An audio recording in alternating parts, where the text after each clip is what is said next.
the battles we stand tall. Our blades have swung, our enemies will fall. Never will they see us fast enough to run and flee. A rogue faction is here indeed, and he won't stop until they bleed. He'll taste the fury of our blitz. Welcome to Video Game Bits! Hello everyone, welcome back to Video Game Bits. I'm your host Brett, and today's video is the history of Xbox explained by a PlayStation user. Now, I'm not a Xbox hater by any means, and I generally look up to the console. It's always been the superior console to the PlayStation, but it goes deeper than that when it comes to choosing your console. With that said, let's get started. The Xbox has been around for 23 years at this point, and in January 2001, Bill Gates, the former CEO of Microsoft, and Dwayne "The Rock" Johnson presented the brand new Xbox at the Consumer Electronics Show to a huge crowd. Now, The Rock is definitely a video game player himself, and according to him, nobody beats him at Madden.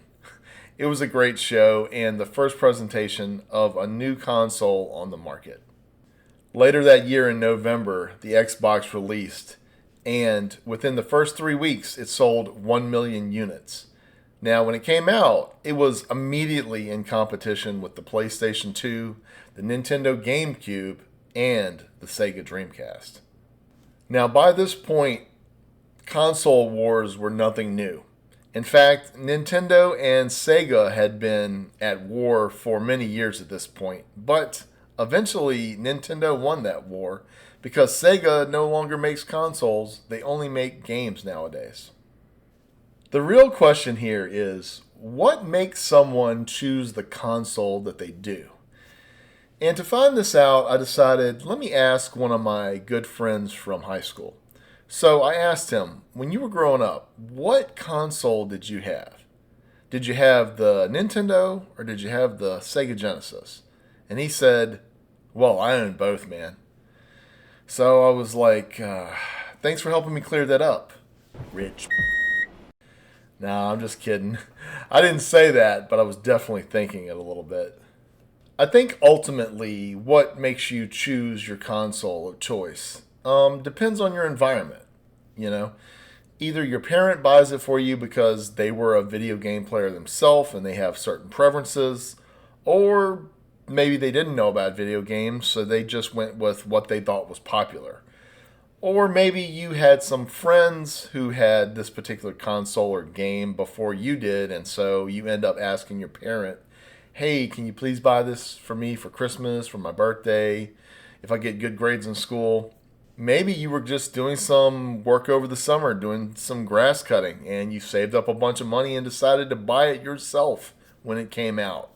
Whatever the case may be, having to choose one console or the other has always divided us as video game lovers. Up until the last two console generations, you had to pick a side. You were either Team Xbox or you were Team PlayStation. There was no in between, because if you wanted to play with your friends, you had to have the same console. But fortunately nowadays, there is crossplay in between Xbox, PlayStation, Nintendo, PC, and there's also cross-generational play too, where if you have a PlayStation 4, you can also play with people from a PlayStation 5, and even across with the crossplay to the other platforms with that too. And one of the biggest advantages, I think, of this is that now you can use Discord between all these platforms so you can avoid the obnoxious lobby chat. A lot of people choose their consoles based on exclusive games. Now, if you didn't have an Xbox growing up, you were going to be missing out on Halo, Gears of War, Forza Racing, Microsoft Flight Simulator, Sunset Overdrive, and most recently, Senua's Saga, Hellblade 2. A lot of people may have tried to choose the Xbox platform because their argument is it's always been the superior platform. But I'm here to tell you that it goes way deeper than just the performance. Choosing your console has to do with your friends that are playing it and even the ergonomics of the controller. Now, when I got my first PlayStation, I got a PlayStation 2.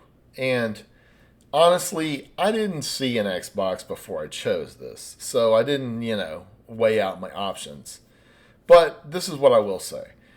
When I did get a chance to see what the original Xbox controller was like, it was way too big and bulky for me. In fact, it has a nickname. It's called the Duke.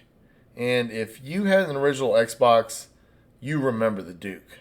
Now, I'm not hating on the Xbox controller or anything like that. Maybe it really did appeal to you as a user. But, nowadays I can say this. The PlayStation 1, 2, and 3 controllers actually were a little small for my hands. I got big hands. So, once I got to the PlayStation 4 and PlayStation 5 controllers, they were a lot larger and a lot more form-fitting and ergonomic, you could say. But, the Xbox controllers, they have improved nowadays as well. So, how did you feel about the original Xbox controller, the Duke? Comment down below. Now, from what I can gather about Xbox, I understand that pretty much the whole time, if you wanted to play online multiplayer games, you've always had to have a paid service. First you had Xbox Live, then it's Xbox Live Gold, and nowadays there are many variations of their paid services. They even have one called Game Pass, which has a bunch of games in it already, day to date, by the way. But we'll talk about that a little bit later. On the other hand, with PlayStation, you had free online multiplayer until you reached the PlayStation 4. That's when they started charging you for an online subscription. And that was definitely an advantage of the PlayStation at the time. With the online services Xbox has provided over the years, they have gained a ton of new players. And a lot of these players made online friendships that have lasted for a lifetime. In fact, a lot of these people were such good friends with them that they actually made the trek to fly out to the state where your friend was and meet them in real life. What about the friends in your hometown? What was happening to couch co-op? Well, it was evolving with the Xbox. Now, because of a program called System Link, it allowed you to hook multiple consoles over a local network so you all could play together in the same room. So there was this phenomenon of get-togethers where friends would go to someone's house, put a bunch of tables together, put some TVs, maybe some monitors, and all of your consoles up, and you would just have a fun night of Halo playing all together in one room. Really awesome stuff. And I feel like, I missed out on that because I didn't have an Xbox. But it also has to do with my age. At the time that these things were happening, I was getting married, just starting to have kids. And, maybe I didn't have time for that or energy. It wasn't until later on where I was able to get back into gaming. In fact, I didn't get back into gaming seriously until about 2018. And when I did, I got a lot of friends together to all get the same console, and we were all playing Call of Duty and a few other games. And at first it seemed like, yes, great, we're all back. But it didn't take very long for that to all fall apart, Because, you're not all in sync with what's going on in your lives. Maybe you're different ages. Maybe you're at a different point in your life. Like, all my kids were partially growing up at that point. And some of my other friends or family members, they were just having kids, or either somebody else had some drama, or maybe someone's just not that good a friend. You just play with them a couple of times and then they don't even answer your call anymore. I don't know what to say, but that's the difficulty in playing games nowadays as an adult. When you're a kid and you don't have that many responsibilities, everybody is happy to get online and play a game with you. Now, I'm 43, so when I was growing up, I didn't have online gaming. And it didn't really get popular until I was like in my 20s, and the internet was, just starting to kind of be good enough to do all this stuff. When I was a teenager and I got internet for the first time, there was no way you would ever be able to do anything with a dial-up modem here.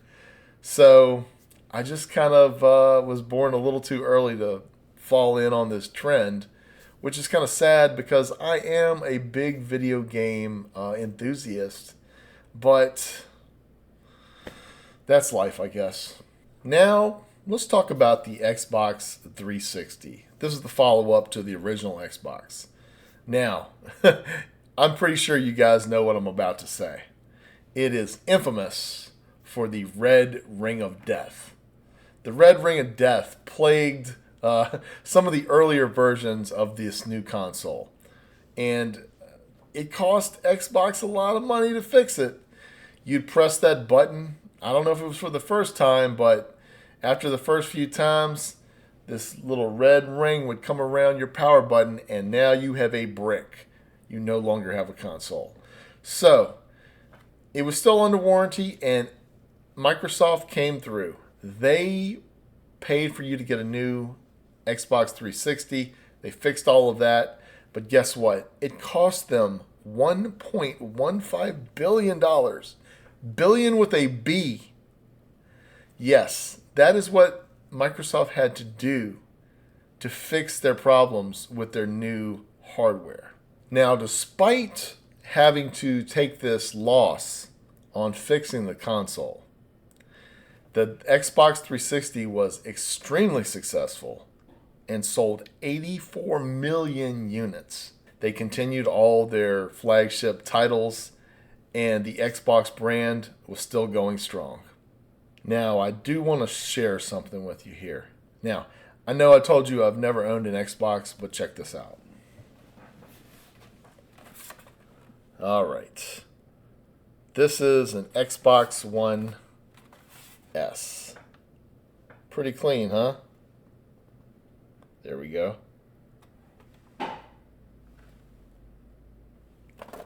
I was gifted that by a family member who was no longer using it. And since I'm a game preservationist, not a guy who's just trying to flip stuff and make money online, I told him I would take care of it forever, and I would even play it.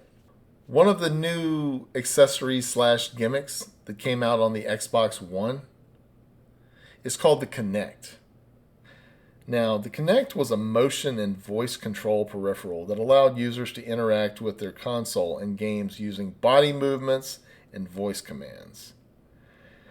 I don't really know how useful this was to the Xbox One because, of course, I didn't own one here, but I think that Microsoft thought that this is what's going to be catapulting their system into the future of technology.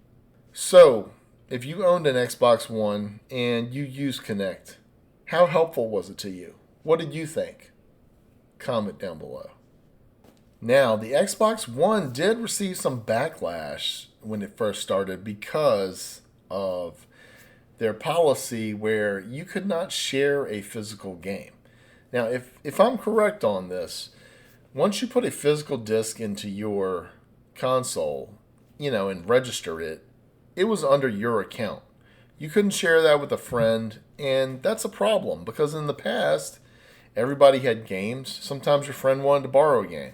Well, now because of this new feature, you were no longer allowed to do this. In fact, it was such a negative thing that PlayStation launched this mockery video where they said, this is how you share a PlayStation game. And one guy just hands a game over to his friend right beside him in the same room. It was a blow. It was a blow to their ego, definitely. Some more backlash that the Xbox One got was you always had to be online to use it. And a lot of users didn't like that. And this is the most unbelievable thing.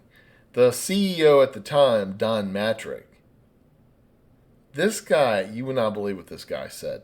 When he was asked about what is your message to the people who don't have access to internet or aren't available to be online all the time to use your console, what are they supposed to do?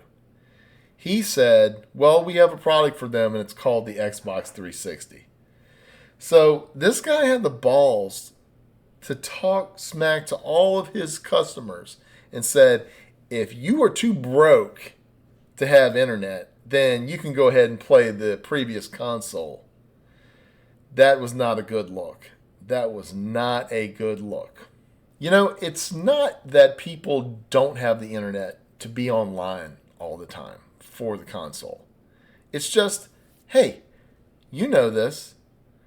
The internet goes down sometimes. So what are you supposed to do then? People need to be able to play games offline if they want. Because what if you just want to play a single player game? You know? Ironically, as much as the industry these days pushes everyone to play online multiplayer games, with the availability of your friends, which is non existent if you're an adult, you're kind of being pushed in this full 360 back to playing the single player games. Pun intended. Now, here we are in the present day. We have the Xbox Series X and the Xbox Series S. Outside of a custom built PC, it's the best console on the market. But again, picking your console is deeper than performance. It's about the exclusive games. It's about what friends you have to play with. It's about the user interface. It's about the ergonomic controller. And at the end of the day, what really determines on how much you play is your age, if you got a family, what type of job you got, how's your health, how's your financial status, how much stamina do you have. All those things are what determines how much you can play. Things at Xbox are changing. Maybe the whole game industry is changing at this point. Xbox introduced Game Pass in 2017, and they are doing something that PlayStation just can't hang with. However, I don't really see how this is a sustainable model. To me, this is kind of a weird thing because it really only benefits the consumer in the short run. And this is the all digital future that us physical game lovers kind of are scared of. With this model, you got to ask yourself a question. If you don't have a console, what are you going to pick? Are you going to pick PlayStation or Xbox? Now, if you don't care about the exclusives, then it makes sense. Get the Xbox. It's the superior console. They've got Game Pass. You can have all these games at your fingertips for a low monthly price. And a lot of them are day to date. That means brand new games the day they come out, they're on Game Pass. We're talking Call of Duty. We're talking all sorts of AAA titles right there immediately. How is this model sustainable? In this experiment that they're doing, and I call it an experiment because I don't think it's over with, they are teaching their consumers to stop buying games. How is that helpful? How does the game industry make a lot of money? Because it's not like Microsoft is paying them the full amount of a game every time someone, rents this thing. There's no way. They definitely have to be taking a loss to put it on there versus selling it on the free market. So I think this is a bad model, but it has persisted to this day. So we'll see. A few months ago, there was an advertisement where the whole thing was about this is an Xbox. And it was like basically anything that could access the internet on a PC was considered an Xbox. So why is there a need for consoles anymore if everything is an Xbox? Is this what they're trying to do? Is this the precursor to Xbox just selling software and getting out of the hardware business? Because strange things are happening. Will Game Pass one day be on a PlayStation? Is that possible? That's weird, but I think it's possible. And now you've even got Xbox exclusives coming over to the PlayStation. A few years ago, they brought over Sea of Thieves. And now they're even selling like a remastered trilogy of the Gears of War franchise on PlayStation. Now, I mean, this sounds cool in theory, but when you get all these things, you're going to get choice fatigue. It's like you're going to have like just a wall of games and you're going to say, I have nothing to play with. That's not good. I feel like you're not supposed to have everything. I think these things are supposed to be separate. And if you want everything, you should have to buy the other thing too if you want to own everything. We have come so far in video game evolution. There have been so many online upgrades for players from all consoles. But over time, the specialness of video games has degraded because of who the video game industry is actually working for. The beginning of the end started with microtransactions, then online subscriptions, then the phasing out of physical media for digital. These are games that we now license. We don't own them. And because we don't own them, when they are done licensing them, they can literally shut that off and we're not allowed to play it anymore.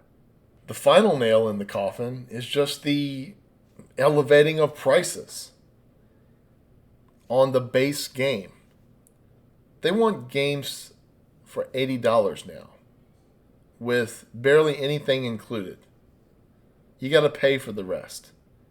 80 bones. That's the most any of us have ever seen.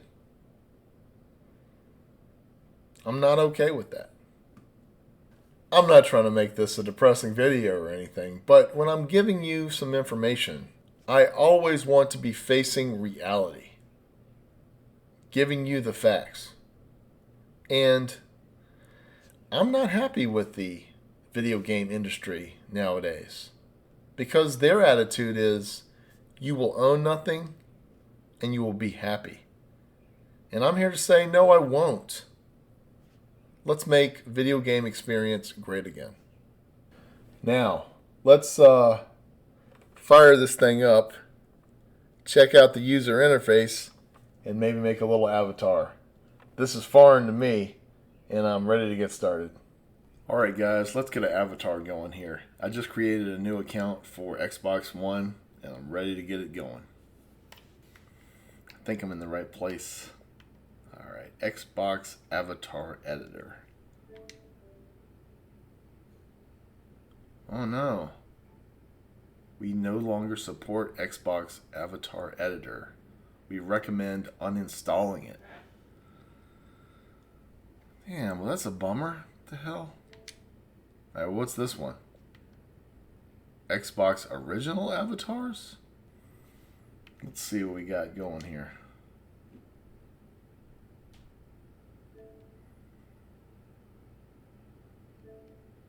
Okay, so it looks like you just have to pick one of these. You can't really modify it anymore because that other app is discontinued or something. You know what? Let me look up something about this. I'm going to find out why it's like this.